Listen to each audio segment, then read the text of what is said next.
Então, vamos nesse instante, buscando esses mensageiros da luz que já se encontram presentes em nossa casa e que já prepararam o nosso ambiente para que pudessem nos receber.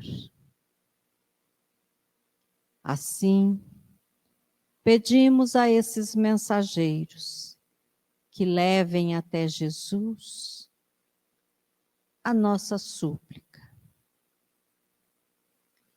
Senhor, permita-nos nesta noite sermos agraciados com o conhecimento e que possa refletir em cada um de nós a tua presença com a tua luz para que possamos trilhar pelos nossos caminhos iluminados por ti.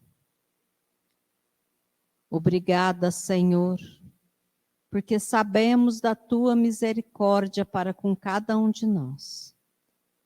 E permita-nos sempre a busca pelo teu amor, pela tua direção, mas acima de tudo, pelos teus exemplos. Obrigada, amigos espirituais. Permaneçam conosco, hoje, agora e sempre. Que assim seja. Na semana anterior, o Carlos Santana trouxe o tema libertação. Eu acredito que ele libertou todo mundo, mas deixou algumas interrogações.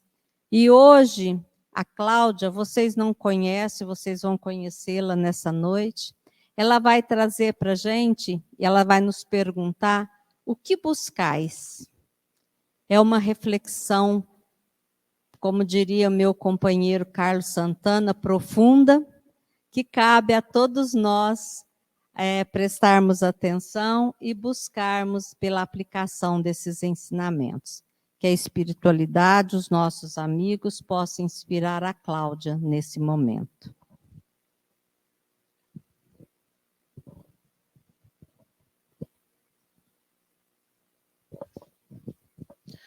Muito boa noite a todos.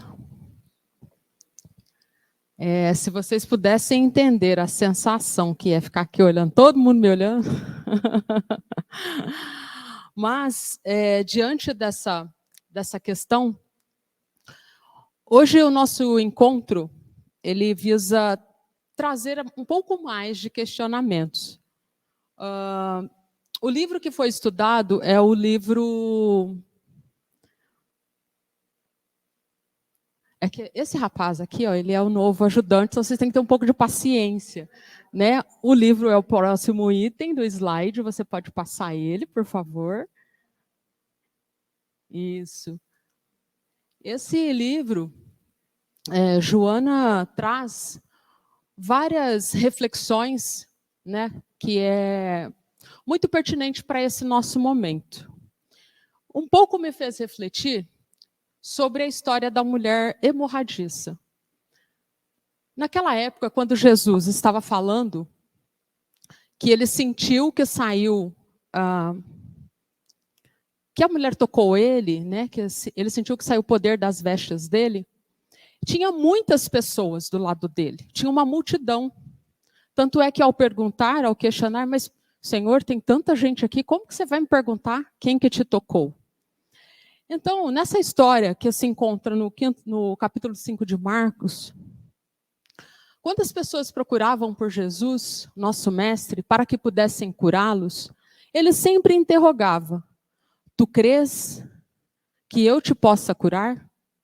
Ou algumas vezes ele dizia: que desejas de mim? É claro que Jesus sabia o que as pessoas desejavam. Ele sabia, ele conhecia, né? Conhece o nosso íntimo. E sabia também que podia atender aquelas solicitações. Ele poderia atender a todos, até de uma única vez. Mas, porém, ele respeitava as leis de causa e efeito. E somente quando o paciente estava disposto a uma crença real, a um movimento bem profundo, diga-se de passagem, essa questão do querer, aquilo que movimenta mais a alma, então ele atendia a essa solicitação. A maioria de nós, se não quase na totalidade, segundo Divaldo, traz no cerne do ser os fatores predisponentes ao seu progresso, mas também traz os fatores que são responsáveis pelo seu insucesso e pelas suas dificuldades. E se não conhecerem esses fatores, estará sempre repetindo um círculo vicioso. Ou seja, ele quer dizer que a mesma propulsão que nós temos para sermos seres dispostos ao que fomos criados, nós também trazemos as questões das sombras. Mas aí a pergunta, por que eu só consigo olhar para mim e olhar para as minhas sombras? Por quê? Dentro deste contexto real de transformação, do querer verdadeiro, da nossa capacidade de eclodir, e conhecendo as vicissitudes das quais nós vivemos, durante um período de 50 anos, Joana de Ângeles esteve estudando a psicanálise, a psicologia e a psiquiatria no mundo espiritual. E ela desejava fazer uma ponte entre a psicologia da quarta força, que é que nós chamamos, além da psicologia humanista, comportamental, também tem a psicologia transpessoal.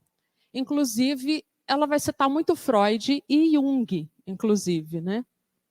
A ideia é fazer uma ponte com o espiritismo em uma linguagem compatível com as necessidades do pensamento filosófico desse momento. E nesse estudo, culminou, né, o resultado disso, culminou a coleção do livro Série Psicológica da Joana de Ângeles. Esse elo, essa ponte que ela chama, ele faz uma junção do ponto onde o homem não tinha mais as respostas relativas a essa complexidade do ser. É como se ele chegasse até um topo e faltavam respostas. Né? Então, não tinha essa continuidade. E Joana veio trazer essa ponte, o elo que estava faltando. E ela veio explicar que nós somos espíritos vivendo uma experiência reencarnatória, comprovando que não somente a carga genética e os traumas de uma existência seriam os responsáveis pelos conflitos da personalidade, mas sim toda vivência que nós, como seres, passamos nas mais variadas gamas das existências anteriores. Complexo, né? Estudar Joana de Ângeles é complexo. Mas a ideia aqui é dizer o seguinte, sabe aquela parte em que o terapeuta, o psiquiatra, não consegue explicar? Aí entra a visão da doutrina espírita, trazida à luz da Joana de Ângeles, onde ela coloca como pilares principais a crença em Deus e na imortalidade da alma, a comunicabilidade dos espíritos, na reencarnação e na pluralidade dos mundos habitados. Esses são os pilares e a base de todo o estudo que a Joana traz à luz da doutrina espírita para nós. Jung, que chique, né? Carl Gustav Jung, quando ele fazia atendimentos, ele descobriu que a maioria dos seus pacientes, independente de suas condições financeiras e intelectuais, eles se queixavam principalmente da falta de um sentido para suas vidas. Entretanto, essa neurose, como era conhecida na época, raramente poderia ser curada ou melhorada sem o desenvolvimento de uma atitude religiosa. O bacana é que quando fala assim religião, a gente sempre pensa naquela ideação social, né? A ideia de estar agrupado. Mas ele diz que esse não é o contexto. O contexto do ideal da religião é o religar-se a Deus, é religar criatura e criador. Então, ele está querendo dizer que, em suma, quando as pessoas estavam na segunda metade do seu desenvolvimento de vida, eles levavam para os encontros no atendimento que faltava alguma coisa, que nada estava bom, que parecia que era algo que chegava de noite e de dia. Eu ia passear, mas não estava bom. Eu fazia coisas alegres, mas ainda estava sempre faltando alguma coisa. E as pessoas buscavam compensações para suprir esses vazios. Então, quando ela fala desse religare, pode passar? Ela fala que é uma conquista que ultrapassa a adoção de uma religião. Uma realização interior lúcida que independe do formalismo, mas que só se consegue através da coragem do homem de emergir da rotina de encontrar a própria identidade. Vamos lá. Se ela fala que passa da questão de formalismo, o formalismo é o conceito de estarmos sempre reunidos em grupos em determinados nomes de religião. Se a religião em si, porque ela é a fase educadora do homem, mas se a religião em si fosse o ponto culminante, não teríamos aí pessoas espíritas, evangélicas, protestantes cometendo suicídio ou vivendo em depressão. Compreendem o que ela quer dizer? Que essa ideia do religar é a nossa conexão mais íntima. É o desenvolvimento minha quanto indivíduo, na hora em que eu ponho a cabecinha no travesseiro e digo assim, meu Deus, como que está meu dia hoje? Por que eu estou sentindo tanta angústia? Então ela está falando dessa conexão. Porque existem muitas pessoas que acreditam na vida após a morte, mas não são espíritas. Então ela fala que a base é Deus. A conexão é Deus. Então, porque Ele é o Criador. Lembra que como ser humano nós precisamos desse religar, dessa conexão, nós temos essa necessidade. O segundo ponto é que, se nós temos essa necessidade de religarmos a algo, e esse algo é Deus, então existe vida após a morte. Se existe vida após morte, existe a comunicação dos espíritos. Então ela traz todo esse pilar, toda essa construção, para fazer essa revolução de pensamento. E ela nos convida a ir além da religião, porque se a religião fosse esse fator preponderante, lembrando que é o fator educativo, não teria tanta gente sofrendo, né? Vai além do que nós nos percebemos como ser integral, não só como corpo, mas também como alma e espírito, com habilidades e potenciais para ir além da matéria. Ela vem nos mostrar que o indivíduo, enquanto ele não se autodescobre, está sempre tateando nas sombras, sempre vai procurar algo para suprir. Vai ficar sempre com essa sensação de que nada está bom. E às vezes adoece. O interessante é que isso é tão cultural, que a gente chama de arquétipos, ou seja, a consciência que nós temos de coletivo. Então, eu posso estar no Brasil, quando eu digo que mãe faz sempre uma referência de progenitora ou de quem gerou, eu posso ir na China, a ideia de mãe é a mesma. Então, a ideia do religar e o ideal de estar sempre é coletivo. Mas quando nós estamos falando de cultura e de desenvolvimento, nós fomos ensinados a focar nas sombras, nas dores, no passado, na culpa, nas limitações. Sempre algo que vem primeiramente dentro do nosso seio familiar. Quer ver uma coisa? Não faça isso que é feio. Se você fizer isso, ninguém vai gostar de você. Olha, essa repreensão, esse movimento de sempre nos condicionarmos, isso é cultural. Isso vem do nosso seio familiar, independente de sua estrutura. E enquanto nós ficamos vivendo nessa margem, nós não conhecemos o outro lado. Lembra que nós viemos com duas potências, como diz Divaldo. Uma para eclodir como seres, criaturas de Deus, e o outro lado são as nossas sombras, onde dormitam nossas dores do passado e aquilo que nós construímos agora. Então, quando nós caminhamos nesse automatismo de hoje, né, do mundo atual, que é viver às margens, sabe? Porque a gente não tem o hábito de se olhar profundamente. Ele diz que é viver pela metade. Por isso, essa sensação de que está faltando algo.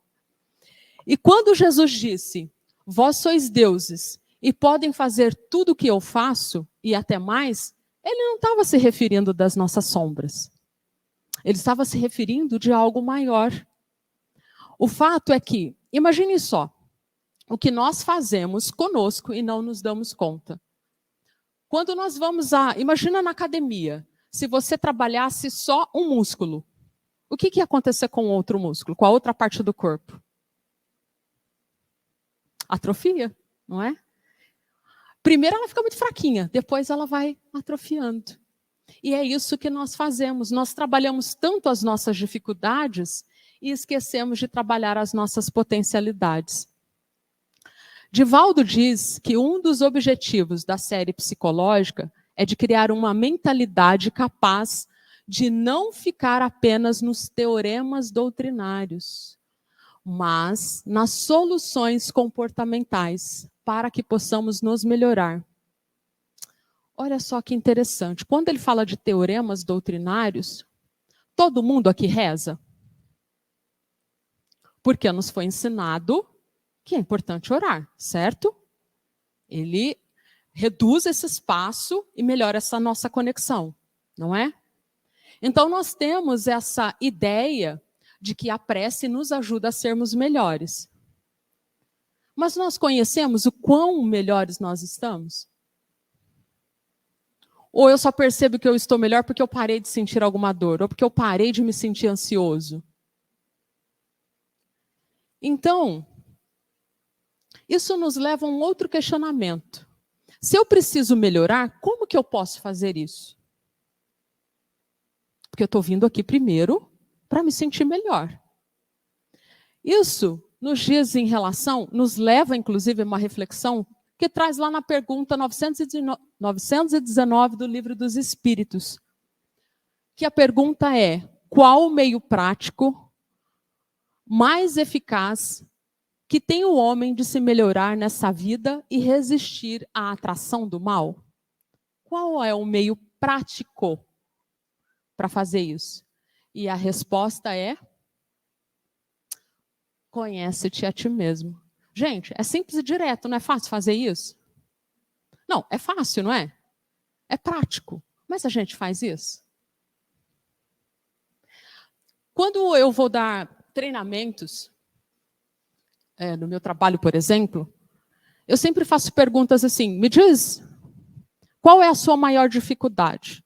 Os seus desafios, que todos nós chamamos de defeitos, né? As pessoas pontuam vários. Mas quando eu pergunto, me fala 5 qualidades suas, ou 5 coisas da qual você considera que você é aquela pessoa muito especial, a sala fica muda. Por quê? Estamos sempre habituados a olhar só para as dificuldades. Então, quando ele fala, conhece-te a ti mesmo, este é o ponto crucial, mas de tão grande importância, que está no Livro dos Espíritos. Só que a gente não vive isso. Ou quando tenta viver, a gente olha hoje, por exemplo, nas redes sociais, a gente vê o seguinte, autoconhecimento. No autoconhecimento, quem é que já fez participou de algum evento, alguma coisa que fale sobre autoconhecimento? Pois bem, quando fala assim autoconhecimento, esse desenvolvimento é para quê? Seja um ótimo líder, seja uma boa esposa, seja uma ótima mãe ou a melhor cozinheira, não é isso? O melhor vendedor. Esse autoconhecimento, ele é trabalhado com um foco muito externo. E é isso que Joana nos chama a atenção, para voltarmos esse olhar no sentido contrário. E eu fiquei me questionando, ao ler o livro, né, até pelo tema do livro, por que autodescobrimento e não autoconhecimento? Porque a Joana, ela traz as coisas de uma forma tão singular, mas ela quer que você estude. Então eu fiquei me questionando. O que é esse autodescobrimento?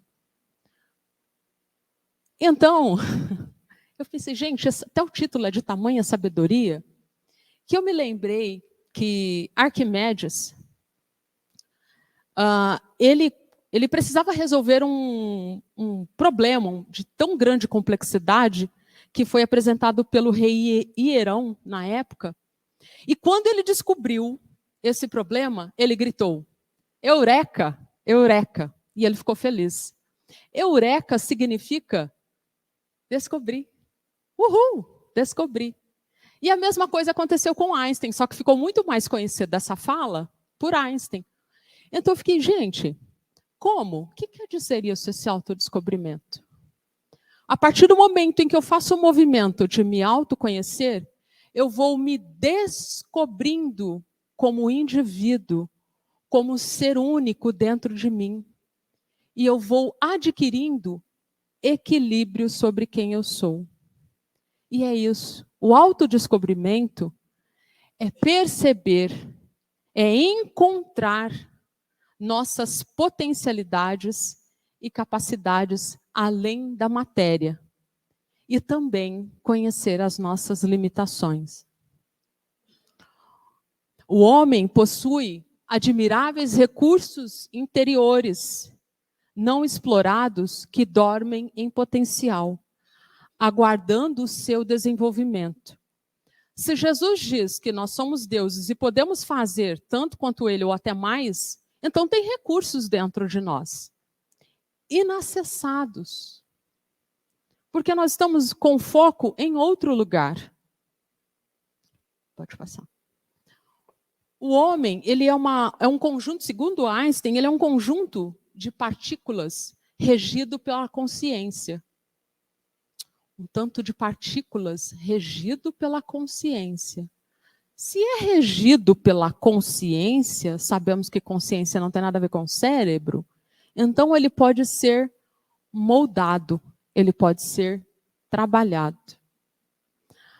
O autodescobrimento tem por finalidade conscientizar a pessoa a respeito do que necessita, de como realizá-lo e quando dar início à nova fase.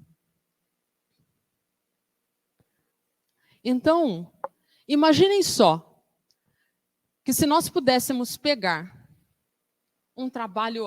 Vocês já assistiram aquele filme Ghost? Então, vocês sabem que tem uma cena em que ele começa a modelar um vaso e até eles estão brincando. Então, nós temos a oportunidade de pegar essa argila e nos moldarmos da melhor forma que nós pudermos neste momento. A oportunidade de nos moldarmos, de sermos nosso próprio artesão, mas não no modelo como o mundo deseja. Não como meu esposo, minha filha, meu marido espera, meus pais esperam. Nem mesmo como meus vizinhos são, porque às vezes a gente vive pela vida do outro. Mas esse modelo é nos moldes do nosso Mestre Jesus. Então, Joana, ela fala que nós vivemos uma vida de muito reflexo externo. Nós estamos sempre copiando alguém. Começa pelos nossos produtos que nós adquirimos. Vou comprar tal roupa porque a blogueirinha estava usando. Não é isso? Esses dias eu vi uma moda em que os homens agora usam uma calça mais curta, não é, Vitor? É? Está atrasado, hein? Os homens usam uma calça mais curta, sem meias, e um sapato social, então fica parecendo aquela parte da canela que até ontem era feio mostrar. Porque até anteontem existia a barra italiana, já não existe mais. Agora a calça está subindo. Então antes a calça tampava os sapatos, agora já não tampa mais. Agora muitos homens, exceto o Vitor, né, não está usando, eles estão usando essa moda. Então nós somos muito reflexivos no sentido de nos colocarmos igual ao outro. Mas espera lá, nós não estamos aprendendo que somos únicos. E que o nosso processo de individuação começa olhando para nós. E aí fica a seguinte pergunta: por onde começar? Ah, Cláudio, você está dizendo aí, né, que a Joana está falando que eu preciso me moldar, que eu preciso melhorar. Ok, beleza, todo mundo fala isso. Não é isso? A minha consciência me cobra que eu preciso ser melhor. Então, por onde eu começo? A proposta aqui não é trazer nenhuma receita de bolo, até porque nós somos únicos, mas mostrar e trazer que temos ferramentas para que cada um de nós, como indivíduos únicos como somos, possamos descobrir e trabalhar o nosso processo de individuação, que não tem nada a ver com individualização. Já tem uma palavrinha nova para trabalhar: individuação. Nós somos co-criadores da nossa própria e verdadeira vida. É esse o convite.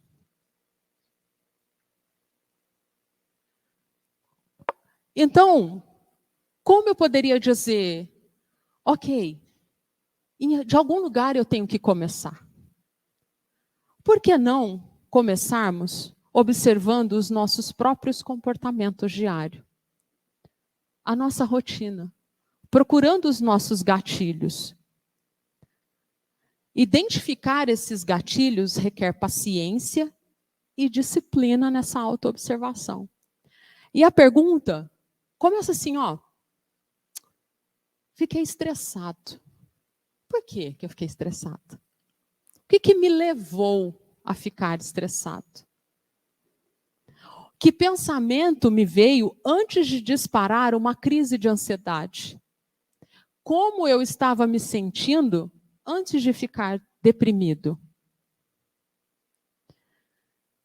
Isso é uma forma de começar a nos olharmos.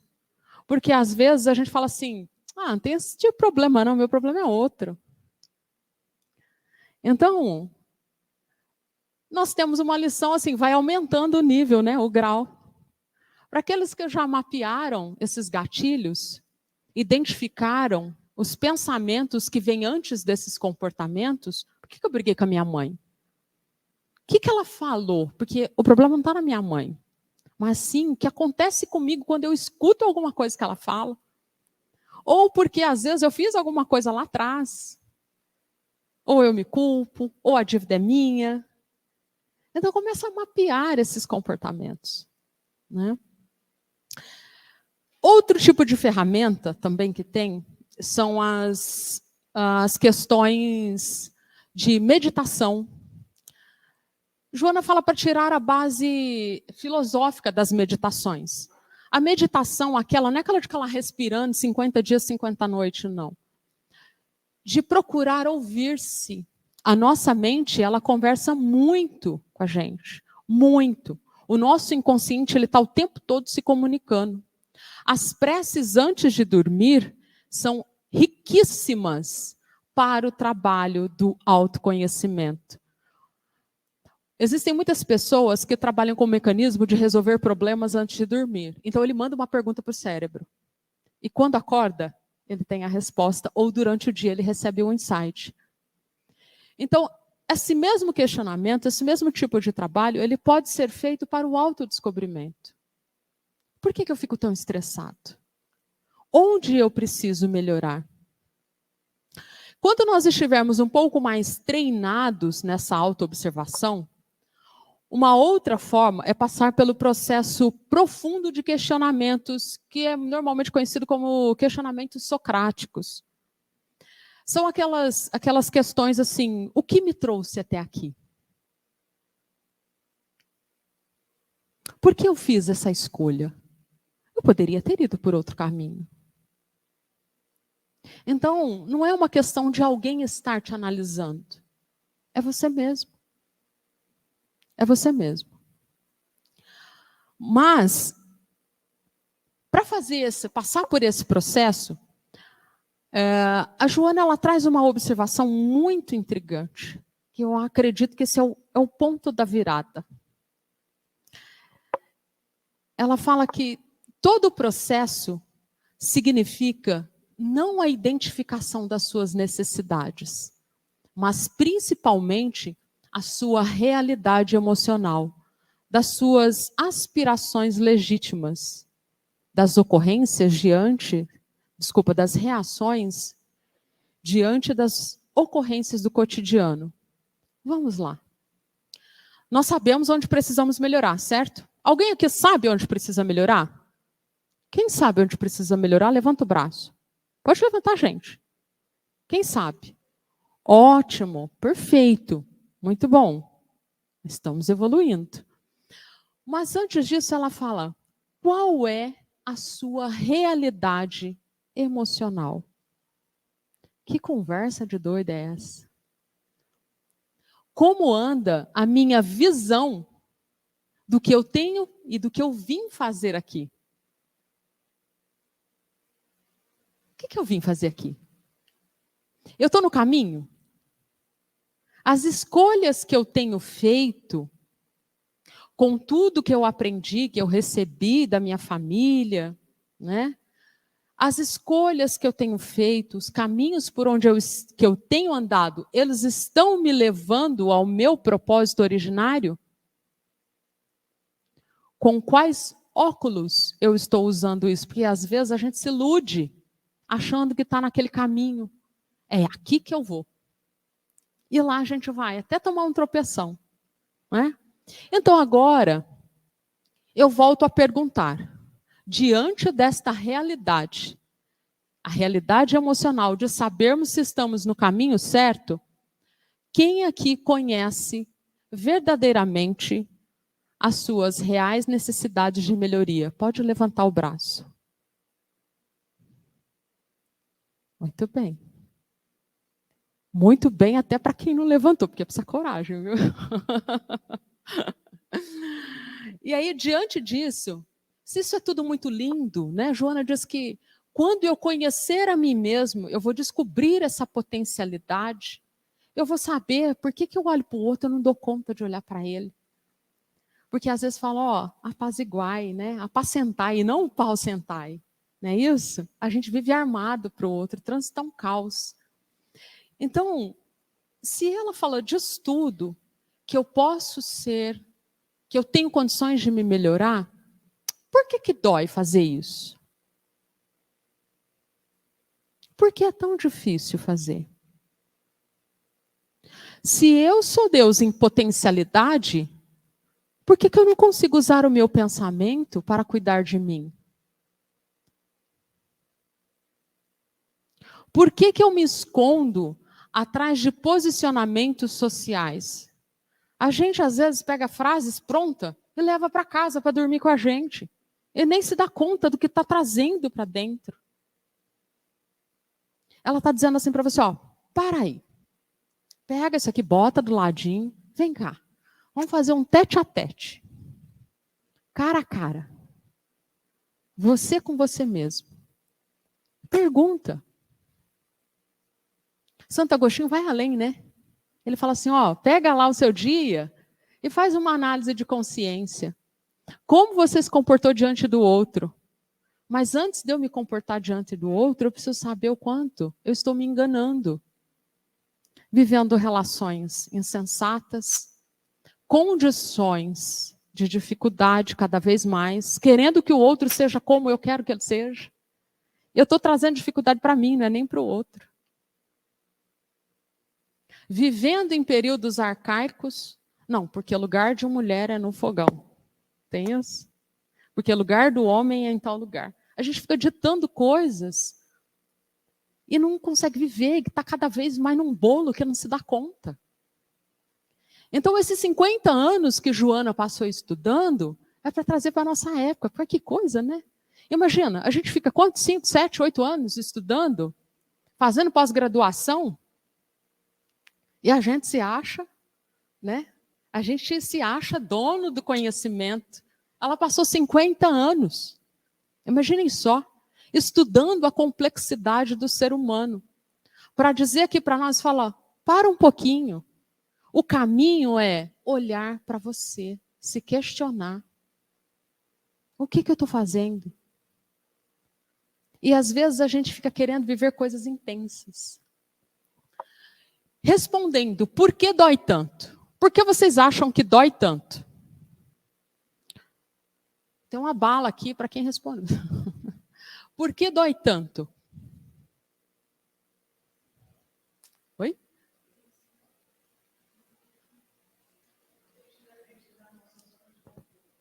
Porque tira a gente da nossa zona de conforto.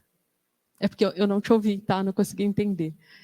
Porque eu sei que eu terei que abrir mão de alguma coisa que me deixa em conforto ou que traz alguma compensação.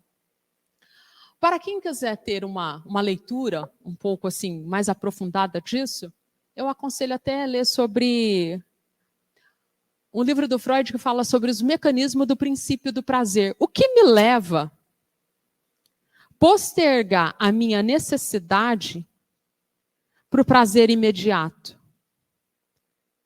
O que me leva a postergar a minha felicidade com o prazer imediato? Por que eu prefiro o hoje, o curtir hoje, sem pensar no amanhã? Que a vida não é aqui. Aqui é só uma experiência. A partir do momento em que escolhemos e decidimos pautar nossa vida nos valores essenciais da alma, saímos da condição de pessoa espelho, que é o que Joana caracteriza como aqueles que refletem as convivências dos outros. É deixar isso de lado e começar a olhar para si mesmo. A partir desse ponto, dessa perspectiva, eu começo a viver esse desafio. Não é algo fácil. Esse tema de autodescobrimento não é algo fácil de se olhar para ele. Porque ele cutuca a nossa zona de conforto, ele cutuca aquilo que eu preciso melhorar.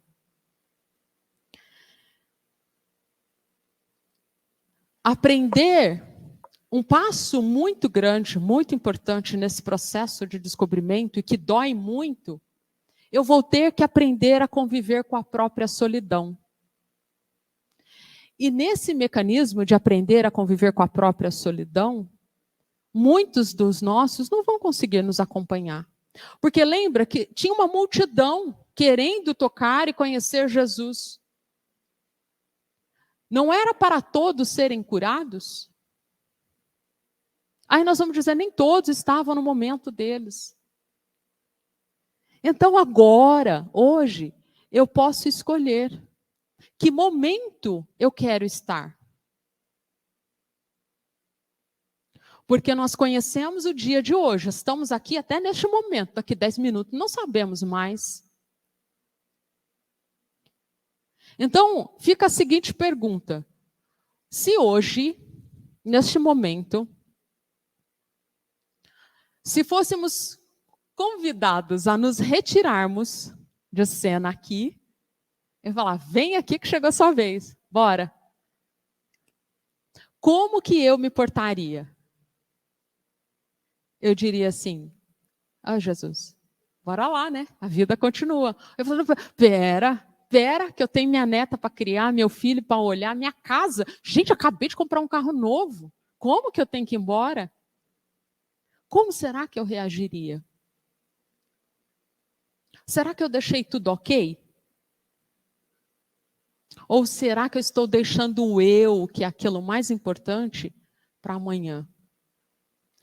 O homem, ele deve ser educado para viver consigo próprio, com a sua solidão, com seus momentos limitantes, mas de olhar para si, sabe? Falar, aqui é o meu ponto. Neste momento eu vou fazer esse exercício. Aproveitando esses momentos de forma única e equilibrada, para podermos compartilhar essas emoções. E quando nós buscamos lá no mundo situações de que eu preciso viver como o mundo dita, eu estou sufocando a minha realidade. Eu estou deixando de fortalecer a minha potencialidade. Gente, isso não tem idade. é a qualquer momento, é um estalo que eu posso olhar para isso. Então eu estou esperando o quê? E quando ele fala de viver esta solidão, ele não está falando de eu ficar em casa, lá trancado. Vou ficar longe de todo mundo. Vou tirar este momento para olhar para mim. E este é um caminho muito solitário. Porque você começa a mudar, as pessoas começam a falar, uai, que coisa estranha, por que você está fazendo assim? E o contrário do que se pensa, eu começo a melhorar os meus pontos emocionais.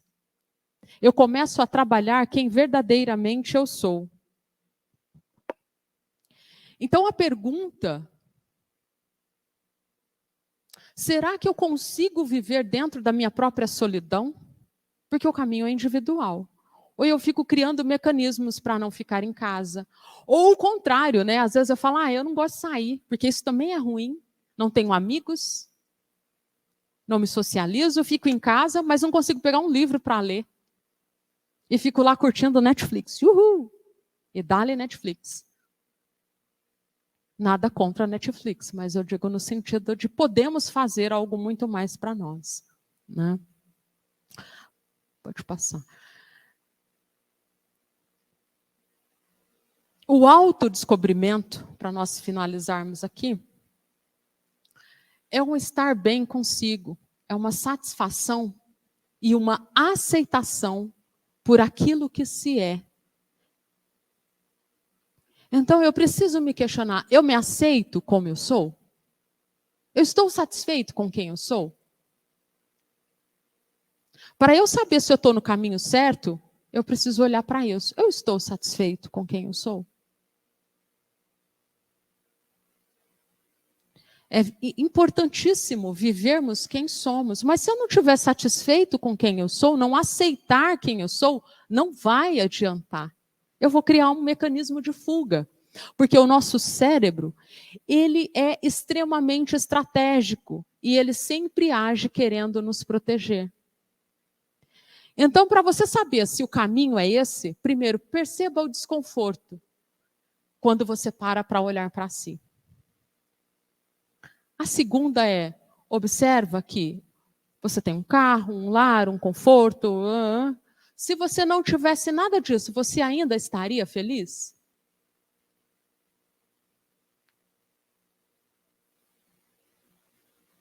Se você não tivesse ido para o sítio, para a praia, curtir o carnaval, você ainda estaria feliz? Até porque, meus amigos, para que eu possa saber o quanto eu sou feliz, como diz Dionísio no encontro anterior, eu preciso ter consciência de quem eu sou. Então eu preciso parar para olhar para mim.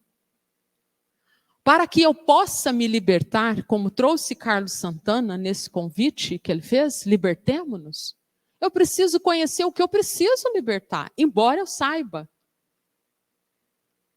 Então é muito importante termos coragem para nos libertarmos daquilo que nos aprisiona. Ninguém se torna iluminado imaginando figuras de luz, mas sim por tornar-se consciente da escuridão. Eu sei que eu tenho as minhas dificuldades, mas aquilo que eu me predisponho a ser é muito maior do que as minhas dificuldades. Dor e sofrimento todos nós temos. Nós não viemos para um mundo de blá blá blá, de oba oba. Aqui é um lugar onde nós vamos sofrer, mas precisamos sofrer em paz, sabendo que estamos fazendo o que é certo. Então não tem nada de errado, não é egoísmo olhar para si. Pelo contrário, é um construir ascendente. É crescimento. E isso dá trabalho.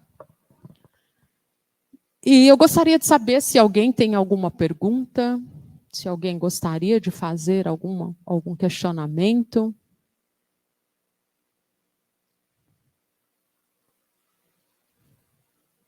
Né?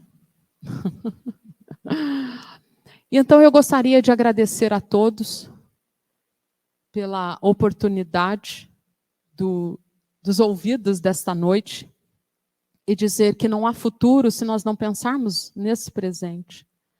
Porque Jesus, ele está lá dizendo, lá aqui, né? Dizendo para nós, vem, o caminho é esse. Liberte-se daquilo que te faz sofrer. Construa aquilo que quem você é.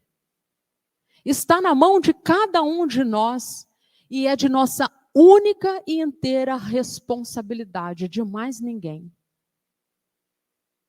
É esse chamado que ele está fazendo.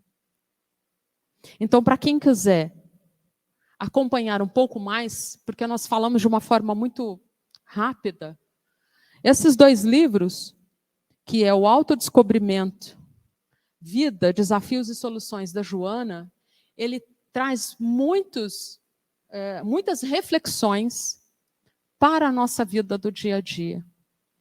Não adianta eu vir aqui buscar o passe se eu não sei o que eu vim buscar. Porque senão eu vou estar sempre botando um band-aid. E então, como diz lá na própria Bíblia, Jesus, quando ele nos chamar e ele perguntar, o que buscais? Então, o que viemos buscar aqui hoje? Muito obrigado e tenham todos uma boa noite.